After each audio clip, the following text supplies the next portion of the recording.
Hi, boys and girls. Welcome back and happy Friday. We have finally made it through this week. Today I'm going to continue reading Charlie and the Chocolate Factory. If you remember from the last time we read, we did in fact find out that veruca salt is a bad nut. So that means we only have got two more children left in our story. We've got to have Mike TV and Charlie Bucket. So let's see what adventures they go on today. Chapter 25, The Great Glass Elevator. I've never seen anything like it, cried Mr. Wonka. The children are disappearing like rabbits. You mustn't worry about it, though. They'll all come out in the wash. Mr. Wonka looked at the little group that stood beside him in the corridor. There were only two children left now, Mike TV and Charlie Bucket, and there were three grown-ups. Mr. and Mrs. TV and Grandpa Joe. Shall we move on? Mr. Wonka asked. Oh, yes, cried Charlie and Grandpa Joe both together. My feet are getting tired, said Mike TV. I want to watch television. If you're tired, then we better take the elevator, said Mr. Wonka. It's over here. Come on, in we go. He skipped across the passage to a pair of double doors. The doors slid open. The two children and the grown-ups went in. Now then, said Mr. Wonka, which button shall we press first? Take your pick. Charlie Bucket stared around him in astonishment. This was the craziest elevator he had ever seen. There were buttons everywhere. The walls and even the ceiling were covered all over with rows and rows and rows of small black push buttons. There must have been 1,000 of them on each wall, and another 1,000 on the ceiling. And now Charlie noticed that every single button had a tiny label printed beside it telling you which room you would be taken to if you pressed it. This isn't just an ordinary up and down elevator, announced Mr. Wonka proudly. This elevator can go sideways and long ways and slant ways and any other way you can think of. It can visit any single room in the whole factory, no matter where it is. You simply press the button and zing, you're off. Fantastic, murmured Grandpa Joe. His eyes were shining with excitement as he stared at the rows and rows of buttons. The whole elevator is made of thick, clear glass, Mr. Wonka declared. Walls, doors, ceiling, floor, everything is made of glass so that you can see out. But there's nothing to see, said Mike TV. Choose a button, said Mr. Wonka. The two children pressed many buttons. The two children may press one button each. So take your pick. Hurry up. In every room, something delicious and wonderful is being made. Quickly, Charlie started reading some of the labels along the side. The Rock Candy Mine, 10,000 feet deep, it said on one. Coconut Ice Skating Rink, it said on another. Then strawberry juice water pistols, toffee apple trees for planting out in your garden, all sizes. Exploding candy for your enemies. Mint jujubes for the boy next door. They'll give him green teeth for a month. Cavity-filling caramels. No more dentists. Stick jaw for talkative parents.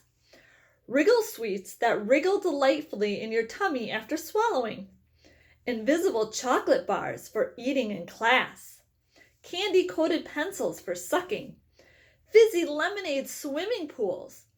Magic hand fudge. When you hold it in your hand, you taste it in your mouth. Rainbow drops. Suck them and you can spit in 6 different colors. Come on, cried Mr. Wonka. We can't wait all day. Isn't there a television room in all of this lot? Said Mike TV. Certainly there's a television room, Mr. Wonka said. That button over there. He pointed with his finger. Everybody looked. Television chocolate, it said, on a tiny label beside the button. Whoopee! Shouted Mike TV. That's for me. He stuck out his thumb and pressed the button. Instantly there was a tremendous whizzing noise. The doors clanged shut and the elevator leaped away as though it had been stung by a wasp. It leapt sideways, and all the passengers, except for Mr. Wonka, who was holding onto a strap from the ceiling, were flung off their feet onto the floor. Get up, cried Mr. Wonka, roaring with laughter. But just as they were staggering to their feet, the elevator changed directions and swerved violently around the corner, and once they went over, and over they went once more. Help! Shouted Mrs. TV. Take my hand, madam, said Mr. Wonka gallantly. There you are. Now grab this strap. Everyone grab a strap. The journey's not over yet. Old Grandpa Joe staggered to his feet and caught hold of a strap. Little Charlie, who couldn't possibly reach as high as that, put his arm around Grandpa Joe's legs and hung on tight. The elevator rushed at the speed of a rocket. Now it was beginning to climb. It was shooting up and up and up on a steep, slanty course, as if it were climbing a very steep hill. Then suddenly, as though it had come to the top of a hill and gone over, it dropped like a stone, and Charlie felt his tummy coming right up into his throat. And Grandpa Joe shouted, Yippee! Here we go! And Mrs. TV cried out, That rope has broken! We're going to crash! And Mr. Wonka said, Calm yourself, dear, my dear lady, and patted her comfortingly on the arm. And then Grandpa Joe looked down at Charlie, who was clinging to his legs, and said, Are you all right, Charlie? Charlie shouted, I love it. It's like being on a roller coaster.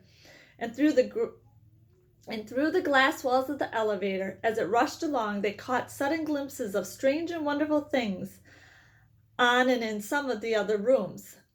An enormous spout with brown sticky stuff oozing out of it onto the floor. A great craggly mountain made entirely of fudge with Oompa Loompas all roped together for safety, hacking huge hunks of fudge off of its sides. A machine with white powder spraying out of it like a snowstorm. A lake of hot caramel with steam coming off of it. A village of Oompa Loompas with tiny houses and streets and hundreds of Oompa Loompa children, no more than 4 inches high, playing in the streets. And now the elevator began flattening out again, but it seemed to be going faster than ever. And Charlie, who could hear the scream of the wind outside as it hurtled forward and twisted and turned, and it went up and it went down, and I'm going to be sick, yelled Mrs. TV, turning green in the face. Please don't be sick, said Mr. Wonka. Try and stop me, said Mrs. TV. Then you better take this, said Mr. Wonka. And he swept his magnificent black hat off his head and held it out upside down in front of Mrs. TV's mouth. Make this awful thing stop, ordered Mr. TV. Can't do that, said Mr. Wonka. It won't stop till we get there. I only hope no one else is using the other elevator at this moment. What other elevator? Screamed Mrs. TV. The one that goes the opposite way on the same track as this one.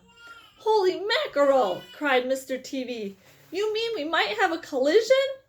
I've always been lucky so far, said Mr. Wonka. Now I am going to be sick, yelled Mrs. TV. No, said Mr. Wonka, not now. We're nearly there. Don't spoil my hat.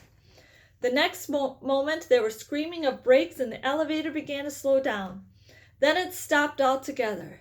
Some ride, said Mr. TV, wiping his great sweaty face with a handkerchief. Never again, gasped Mrs. TV. And then the doors of the elevator slid open, and Mr. Wonka said, Just a minute. Listen to me. I want everybody to be very careful in this room. There is dangerous stuff around here, and you must not tamper with it. And that is the end of that chapter, boys and girls.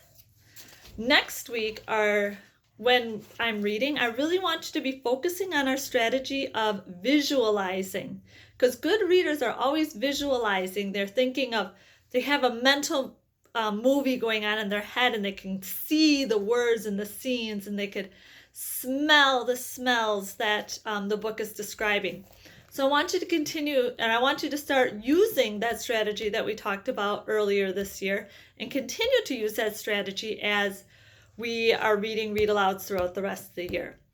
So, like I said, have a wonderful weekend, And I look forward to seeing you and talking with you next week. Okay, bye-bye, boys and girls.